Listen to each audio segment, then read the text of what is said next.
Muito boa tarde a todos, sejam bem-vindos a mais uma sessão deste festival, Tinto no Branco.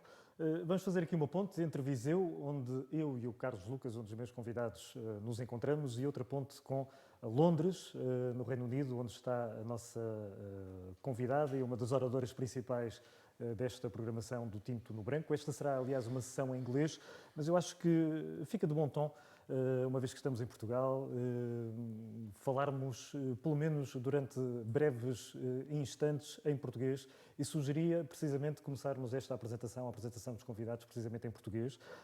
Tenho à minha esquerda, vamos aqui, enfim, não respeitar o protocolo de primeiros senhores, depois os senhores. Vamos começar pelo Carlos Lucas, que é um nome incontornável da atualidade dos vinhos, não só do Dão, mas também dos vinhos portugueses. Esteve vários anos ligado a uma das principais empresas desta região, a Dom Sul, a atual Global Wines, até que decidiu iniciar uma carreira e um projeto a solo, na Quinta do Ribeiro Santo, aqui no Dão.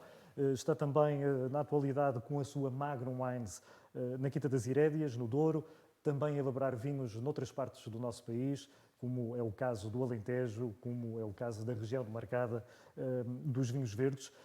Haveremos, Carlos, daqui a pouco, de falar em concreto de um e de outro vinho, também de saber a sua opinião sobre alguns dos tópicos que temos para esta conversa.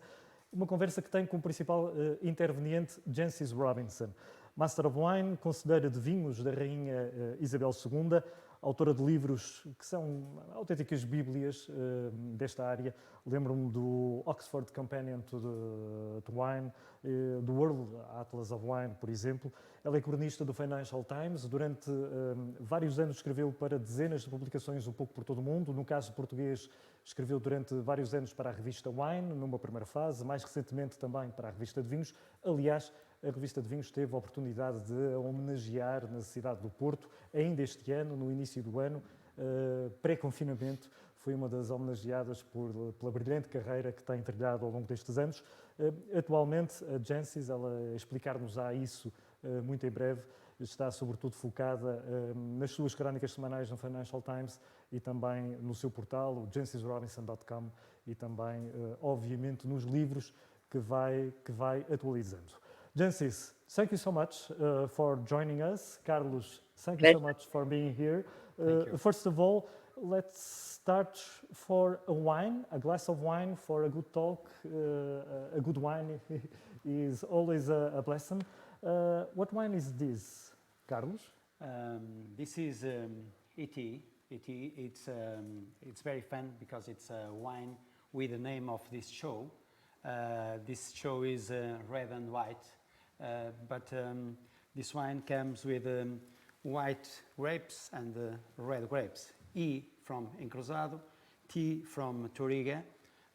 This is a really blend from Down region, and it's a wine we can remember the old wines in Down, because when I start my career in Down, I start my career in a cooperative, and in a cooperative we received a lot of grapes, mixed, blended, red and white. And this Down, it's not a dark color, it's a red wine with bright color, and well, it's a really fun wine. Yes, it's very smooth, it's very elegant. We felt all the perfume of the Touriga, but with lots of minerality, lots of freshness. Do you agree, Jancis? I can imagine. Thank you very much. Yes. Jancis, everyone, when we talk about Down wines, everyone talks about these two grapes, Encruzado and Touriga Nacional. But many of the ancient wines of this region has lots of other wine grapes. What do you think about this? What do you think about Encruzado? What do you think about the capacity of Touriga Nacional all over the world? And what do you think about, what is your idea about the oldest style of them? I was looking just now at the full list of grapes that you're allowed to use in Down, and it's so long, isn't it? I mean, you do have such a choice. And I'm actually a great fan of Jane. How do you pronounce it? J-A. Is the same grape there of Mencia in Spain. Exactly. And I think it's very much a 21st century grape. It's got a lot of fruit and life, and it's not particularly heavy, and you can drink it quite young, and it's got good acidity. But I do think I understand why Encruzado is so important to White Down, because I think it is a fantastic grape, and you don't find it very widely planted anywhere else. So it's a real speciality of Down, unlike, of course, Touriga, which is now planted all over Portugal and increasingly elsewhere in the world. And Encruzado can make a very good marriage with oak, with barrels. Oh yes, yes. And it can age. The wines can age so beautifully. I think it's a really strong asset of the Down region. Some persons, Jancis, when they talk about Down, about this wine region, say that besides the top quality red wines, this region has all the characteristics to make beautiful white wines. Oh yes, definitely. And white wines with real character to them, with real distinction. They're not like copies of anything else. That, of course, is Portuguese wine's great asset, isn't it? That you have got all these wonderful special grape varieties which are indigenous to Portugal. But no, I'm a big fan of White Down. Carlos, you prefer it's not a secret, you prefer always make white wines and not only reds or sparkling or rosés. Why you are so in love with the white wines? Well, the white and Encruzado, it's a very special grape. It's a grape we can use unoaked or with oak. We can use Encruzado with lees or without lees. It's a very flexible grape, and we can do a lot of different styles of white wines. With this Encruzado, with this grape, we can make wines with tropical aromas when they are young, or we can keep long times in bottle. And this is very nice for the wine lovers. It's my opinion about the Encruzado. And it's not the same with the other grapes. Even some grapes we have in Down region, like Abical, for example, or Malvasia. And in fact, Encruzado, it's the best. Jancis, could I just jump in and say, I think that wine growers around the world have been rather slow to discover Encruzado, and I would expect to see it more widely planted in other countries quite soon. Even here in Portugal, because besides Down, it's very difficult to find Encruzado in other wine regions. Jancis, continue to talk about the wines from this region, from Down. As you know, here in Portugal, we used to say that the style, generally speaking, the style of these wines are very similar to the Bourgogne. You think the same? I'm afraid I don't. My bloodstream is probably about 50% Burgundy at the moment, because I'm very, very busy tasting the latest vintage. I think Burgundy has changed a lot, perhaps since the Portuguese wine world was making this comparison.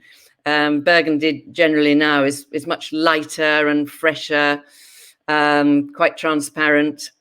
I must confess, I don't see, and very fruity. So I don't see the parallel myself particularly strongly, although Burgundy is the most sought after wine in the world at the moment, and the prices have been doing that. So there are quite a lot of regions around the world who are claiming that their wine is like Burgundy for perhaps good commercial reasons. But when in Portugal did people start to say that Dow was like Burgundy? Well, many years ago. in fact, many years ago. I will ask you the same question in another way. As you know, Jancis, nowadays one of the major trends around the wine world is looking for much more freshness with much more natural acidity kind of wines. This could be a very good opportunity for the wines of Down all over the world?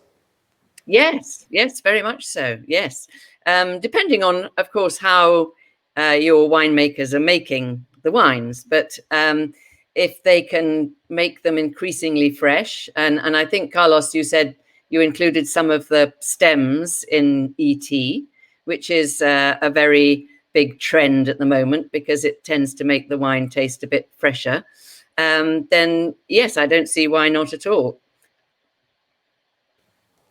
Carlos, you are always trying to find out more freshness, more minerality in your wines?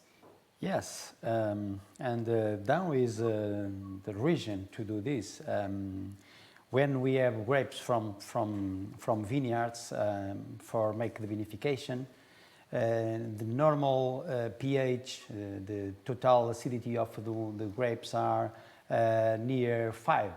5 is 3.5. It's very interesting. It's 3.5. It's middle of everything in the wine, and we don't need have tartaric acid like other regions, like even in Portugal, in other regions like Alentejo or Douro. The acidity in white grapes and red grapes in Down are very well and give very freshness to the wine. Yeah. Talking about freshness and minerality, everyone now is making very nice. He's saying very nice words about the Down wines from the sub-region of Serra da Estrela. Yeah. Do you believe that the terroir of Serra da Estrela is so specific? I agree with the difference, but I know some regions have become more evident, like Serra da Estrela, because of the altitude, the freshness, and the mineral profile of the wines. But I believe also in all sub-regions in Down, and I remember when I start my winemaking in Cargal, I was the unique producer, and at the moment we have 8 producers, and all the region in Down are very nice to do wines. Jancis, in your opinion, what should be the main characteristics of any wine to can age during decades and decades and decades in one bottle? Well, I always say the first duty of a wine is to be refreshing, to make you want to have another mouthful, rather than something heavy that you could have just one mouthful of and then find it a bit tiring. There is a funny thing about wine and age, which is that probably for commercial reasons, winemakers research a lot of detail about how to make wine. but they haven't researched nearly as much about how wine ages, perhaps because producers just want to sell the next vintage rather than encourage people to hold on and on and on to their bottles. So we think that it's necessary for a wine to age, that it needs quite a bit of tannin, especially in reds, but it would be nice to have some in whites as well. And it's generally thought that having a bit of acidity is a good thing, particularly in whites. But as I say, I still think, and this is from someone who's been writing about wine for 45 years, we still need to understand the aging process of wine a little bit more. I don't know what you think. Maybe you think you understand it completely, but I think we've still got quite a bit of mystery there. Do you believe that the wines that are being made today will age better comparing to wines made in other decades of the 20th century? Yeah, it's a very good question. I think the difference is, and Carlos will have a view, I'm sure, that winemaking today is infinitely better and more skilled and more knowledgeable than it ever was. And I have every reason to believe that the wines will actually age just as well as in, say, the 60s and the 70s. But the difference is you can drink them when they're young as well, thank goodness. Whereas, young wines from the 60s and 70s were really very, very tough and you had to age them. Nowadays, you don't absolutely have to age them. Carlos, your thoughts about this? It's difficult. It's very difficult. Well, I have 30 years old in the winemaking. I have a good experience with my first wines in down I made. I tried some bottles and they are very, very, very good. And but I don't know. 30 years, it's okay, but we need more 30 years, and I don't know. But well, I think in the actual time we have a more quality to do wines for keep long times. We control everything. We control vineyards, we control bottles, we control temperatures of the bottles in aging. We control the barrels where we aged wine, and well, in the future, I think the wines can be better and better. Jancis, as you know, one of the great flags of Portuguese wines is precisely this great aging capability. Did you remember the vintage, or do you remember from which year was the oldest down wine you ever tasted? Well, I look up on jancisrobinson.com. We have 200,000 tasting notes. So I looked up all the Dow tasting notes, and we have 535 tasting notes on Dow. And the oldest vintage in our database on jancisrobinson.com is my birth year, 1950. But unfortunately, it wasn't me who tasted it. It was my very talented colleague, Julia Harding, a fellow master of wine, who is as interested as I am in Portuguese wine and tastes even more.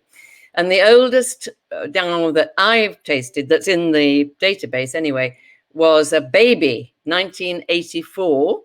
And it was an encruzado, a white, from Quinta dos Carvalhais, which was, I think it was before the Quinta was bought by Sograp.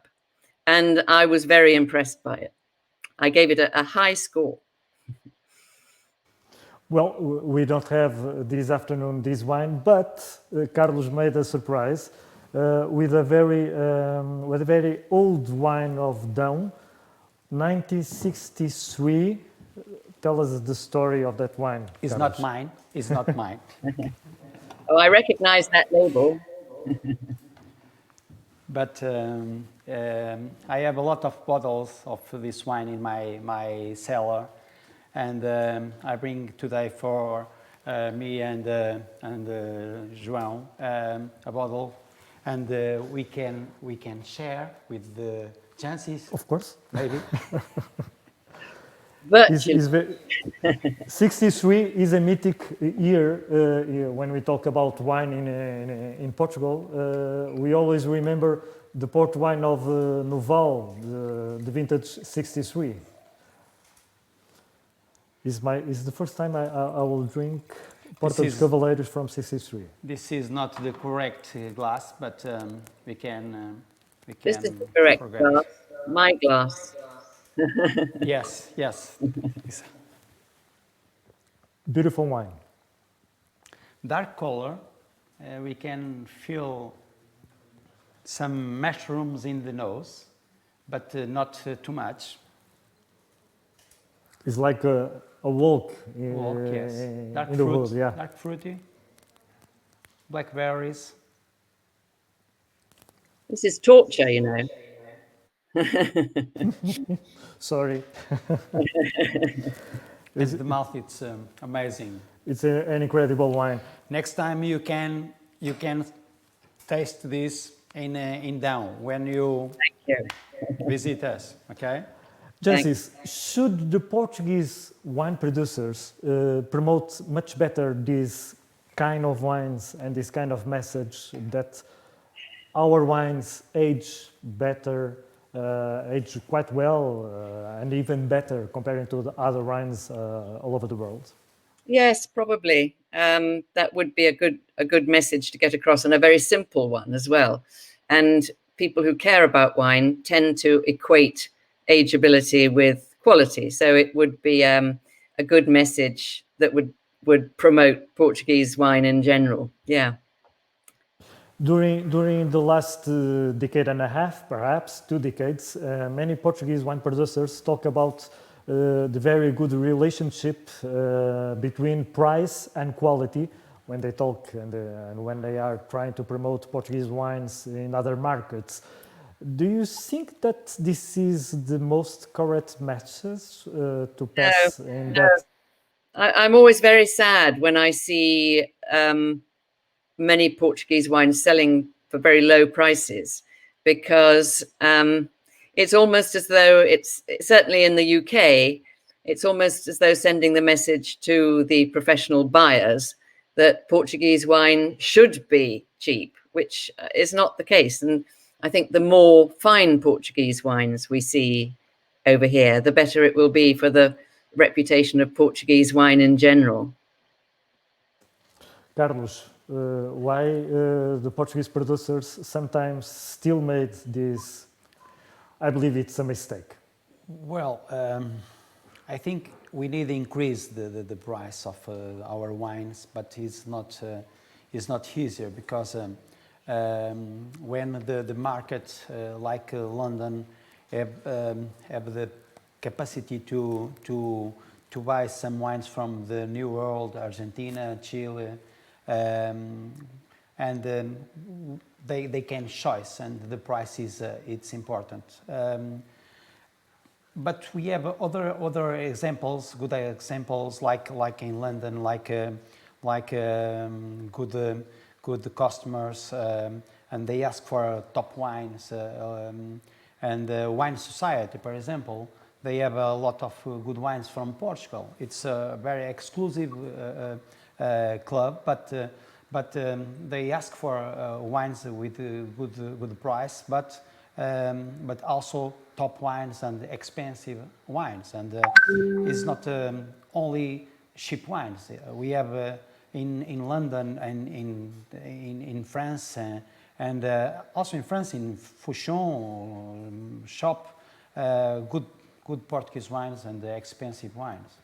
Jancis, let's talk a little bit about Brexit. In your perspective, how can Brexit affect the European wines, especially the Portuguese ones? We honestly, João, we here in London don't know how Brexit is going to affect anything. You know, they're still talking, they're still trying to negotiate a trade deal. There are no details. frankly, much as I love Portuguese wine, the fate of Portuguese wine is low down, a long series of questions. They're talking about lorries being 22 miles of lorries that aren't going to be able to travel either to or from Britain because nobody knows what the forms are. Please don't hold me responsible for Brexit. I'm very anti-Brexit. Some Portuguese wine producers told me that during these last weeks. It's true that some people in the UK are buying more and more wine during these months, especially from Europe, precisely thinking about the consequences, the unknowing consequences of Brexit? Yes, I'm sure they are. And we have a lot of discussion about bureaucracy and the forms that you need to fill in and whether you need an analysis for every single lot of wine. There are just so many question marks. It's very, very frustrating for everybody. But I can quite understand why professional buyers are trying to import as much European wine as they can before the end of the year. Carlos is here with us at this chat, but I believe that many other wine producers from all over the country, some of them are seeing us. What will be the best advices that you can send to them? Do you believe that the style of promotion of wine should be different in the future in the UK market?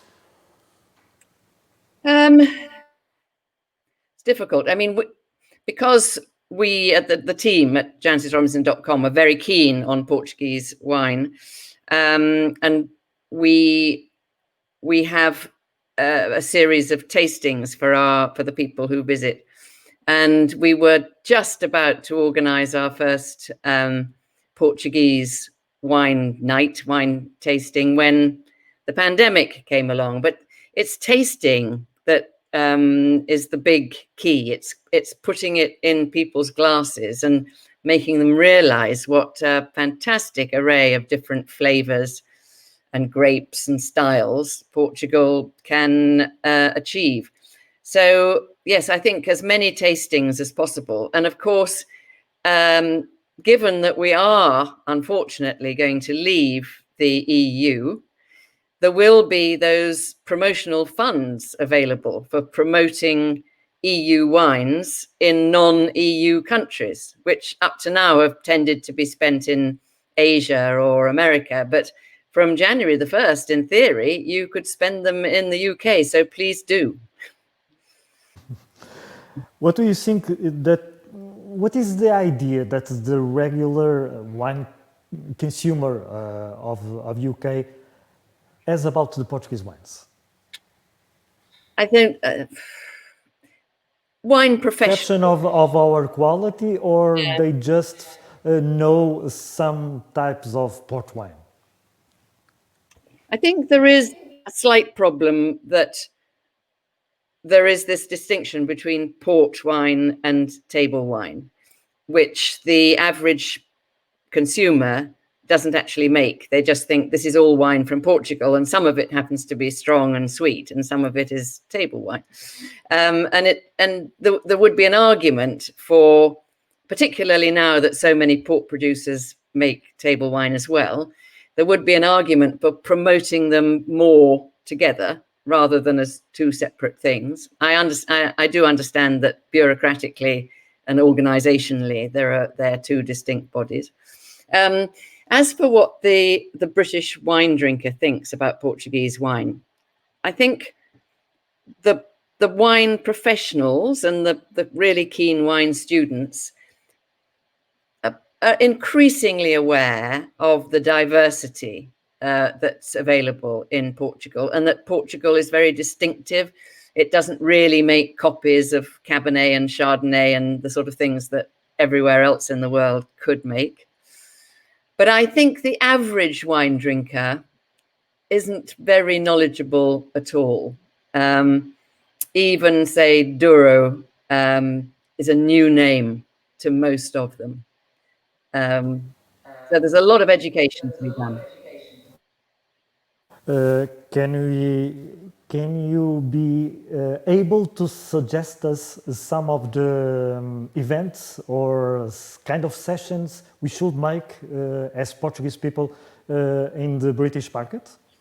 You could have a tasting which demonstrated how well the wine's aged. You wouldn't have to have all the wines very old, but you could have a series of young wines, and then maybe 20% of the wines would be the same wines, but much, much older.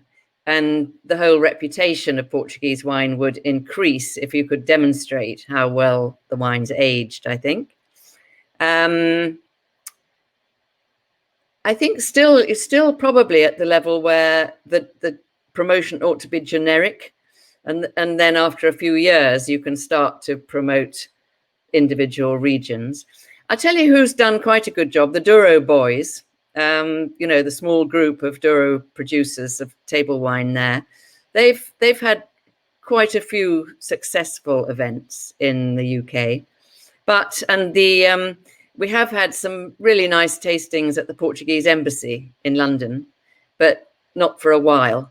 But I think generic tastings are the key for the moment. And of course, crucially, getting the wine trade convinced. Carlos, a colleague of you in the last weeks told me a very nice thought. He shared that thought with me.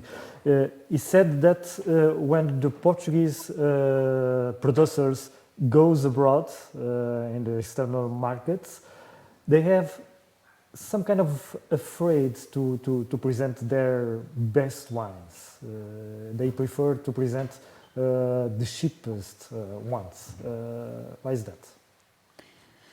Well, I think the people compare the price and the quality, and when they compare the price, when we show a top wine with a expensive price, they compare with a French or Italian wine, and I think it's better we show the normal wine we have, and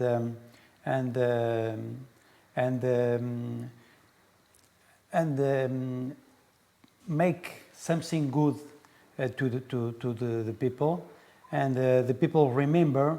In the first time, they remember the quality of the wines. After, we talk about prices. Besides all these strange times of pandemic, here in Portugal, we will finish the year with an increase around 3% in the value and volume of exporting wine. It's a good number, in your opinion, Jancis? Yeah, it's not amazing because wine sales have been very healthy during the lockdowns, and I don't know, but I would suspect some other countries have increased by more than 3%. But it's better than a reduction. But it's still a lot of, as I say, a lot of education to be done. A lot of, even though supposedly Portugal and Britain are quite close allies, there's still a lot that the average British wine drinker needs to learn about Portuguese wine, I'm afraid. And what do you think about the e-commerce of wine? For instance, in some other markets, especially in the US, in Canada, even in Brazil, is working quite well. But here in Portugal, we are trying to start it. What do you think? It could be a very nice opportunity for wine? Oh, enormous opportunity. And the minute that we locked down here for the first time in March, we had lots and lots of wine companies that specifically were designed to sell to the hospitality industry, restaurants and hotels. And of course, that trade just disappeared. And so masses of them immediately pivoted, changed, developed an e-commerce site, which is so easy now. You don't have to build the site yourself. You just go use Shopify or something like that. And we thought while people were locked down, it would be helpful to give them a list of all the merchants throughout the world that we could find who were willing to and keen to supply e-commerce and would supply people who were locked down. And the list just grew instantly into hundreds. I think we've got nearly 1,000 retailers now, and most of them have an e-commerce site. I know that it can be quite difficult, say in the US, where there are really difficult laws about shipping between states. But I don't think that's the case in Portugal, is it? I think it should be quite easy, shouldn't it? Well, should be. Yeah. I think the people are at home, drinking and reading, and I think they have time and don't drive. Now, a couple. And one interesting effect of everybody being at home and being online is that, contrary to expectations, the 2019 Bordeaux En Primeur campaign, which takes, the En Primeur campaign takes place every April. And this year, none of us could travel to Bordeaux and taste the wines. So there weren't lots of scores and writing about the wines. But because people were at home and they weren't spending a lot of money in restaurants or travel or anything like that, they were very eager to buy. And it was one of their most successful campaigns, which was an unexpected effect of lockdown. I will ask you to you both a couple of very short questions related to trendy facts in the wine world. First of all, your opinion about the natural wines. Is impossible not to talk about them? Is just a marketing issue, or is much more than that? Is something as a vision of the future? It's definitely more than a marketing issue, I would say. Sorry, Carlos. It's a philosophy. I'm a little suspicious about wines that are sold only on the basis of being natural.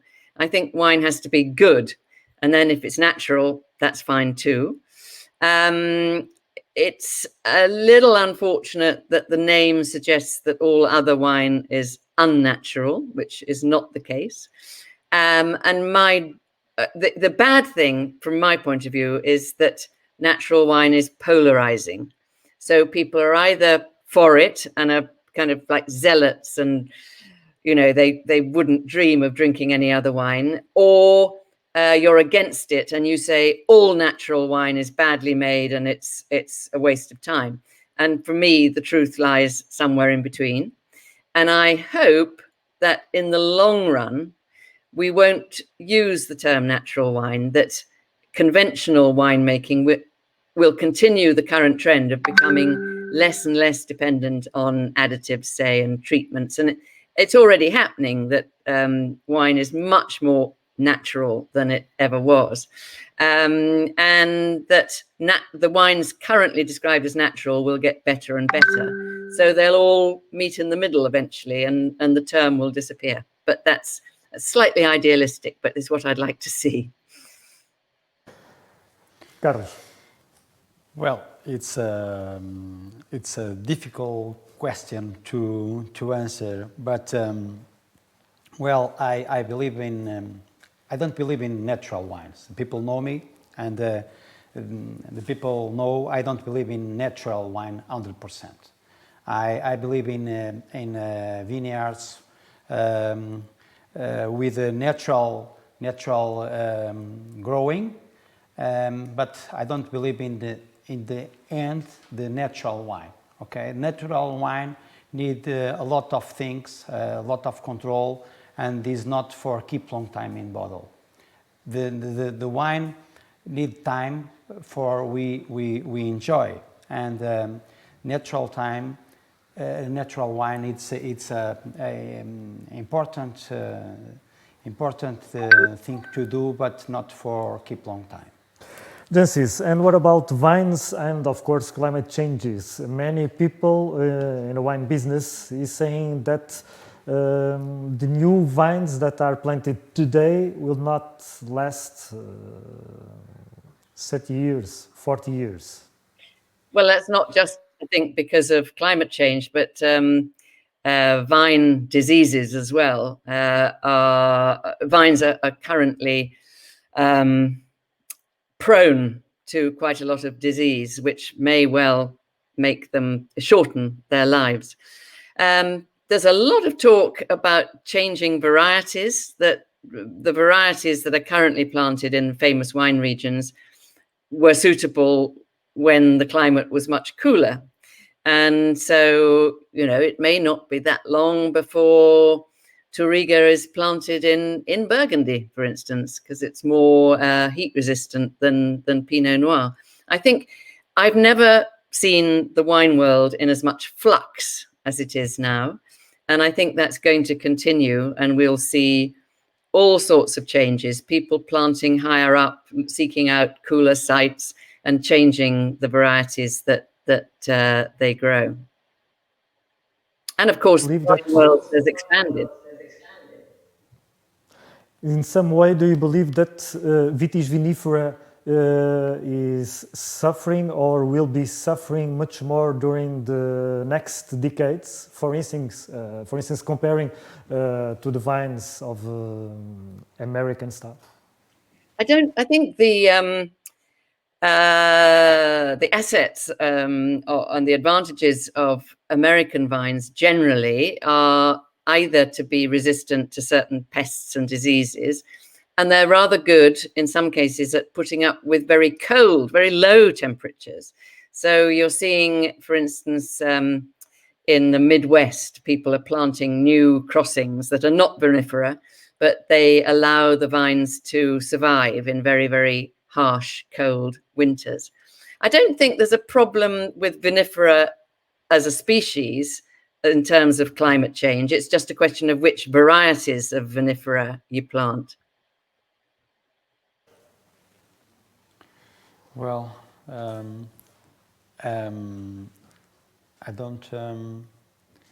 don't remember your question. The first question about the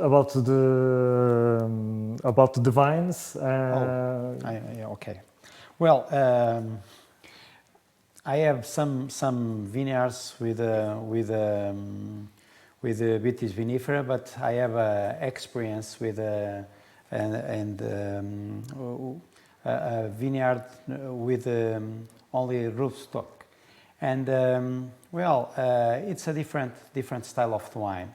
I don't know if it's a commercial wine in this time. The people prefer the vitis vinifera grapes. And I think in future it's normal producers use only vitis vinifera. Jancis, drinking wine by a can, not for the regular bottle. I think that's going to grow and grow at the bottom end of the market. It's already pretty massive in America, and we're starting to see more and more wine in cans here. And I'm sure that it sounds complete heresy in Portugal, but I do think that for inexpensive wine that's made to be drunk young, it's questionable that a 75 centiliter, fragile, heavy, energy consuming to produce container with a cork in it is the ideal container. It's probably just as well you asked me this at the end, otherwise I'd be drummed out of your Portuguese session probably. Carlos, can you imagine your ET in a can, not in a bottle? I'm not talking about ET. No way. We have to finish this session. Jancis, just one final question for you. what novel, what romance, what other book style should be a perfect match with a good down wine? I suppose we have to acknowledge how long good down wines can age. Therefore, it has to be a really top quality, very long book. So probably a classic, something like Middlemarch by George Eliot or Anna Karenina. Some really, really big, magnificent book.